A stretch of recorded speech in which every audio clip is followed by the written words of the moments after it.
يا عم بصيرو، هو انت حافظ مش فاهم؟ يعني هي 3-4-3 فرقت ايه عن 3-5-2؟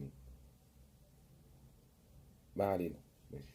غيرتها 3-5-2 مفيش مشكلة. طيب لعبت سيف الجزيري. طب بتلعب طرف ليه مصطفى شلبي؟ ما هو ده مش نافع. ما تنزل ناصر ماهر. ما تنزله في الحتة دي، هو مش هيلعب طرف. هو هيلعب تحت المهاجم. ما تلعبه في الحتة دي لو هو مش عايز يلعب في الحتة دي. لاعب عبد الله السعيد مكانه، وخليه هو اللي تحت يلعب مكان عبد الله السعيد. ايه المشكله يعني؟ ما انت الازمه بتاعت ناصر ماهر دي انت السبب فيها.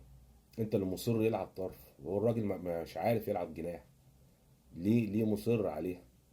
وبعدين في الشوط التاني بتسحب لي احمد فتوح. تسحب احمد فتوح ليه؟ ما هو حتى لو هو مش قادر يجري، ما هو شغال كويس في نص الملعب. دي اول حاجه. تاني حاجه، انت بتسحبه وبتنزل الزناري. يعني انت مش مكفيك ان انت بتلعب بثلاث مدافعين. منزل الرابع. كنت كسبان 1-0. ايه الفكره؟ امال لما تلعب بيراميدز في النهايه هتعمل ايه؟ هتحط 8 ورا؟ هتلعب بثمان مدافعين؟ انا مش فاهم ايه انت، ايه الجديد اللي عمال تعمله في الفرقه؟ انت بتجرب. انت كل مره كل ماتش خطه شكل. بجرب، انت جاي تجرب فينا. وبعدين انت ليه ما بتبتديش بناصر منسي؟ انا مش عارف. يعني الجزيري طول الماتش عمال يجري يمين وشمال ما بيعملش حاجه. ما تعكس، ما تبتدي بناصر منسي وبعد كده حاول تخلي الجزيري في اخر الماتش.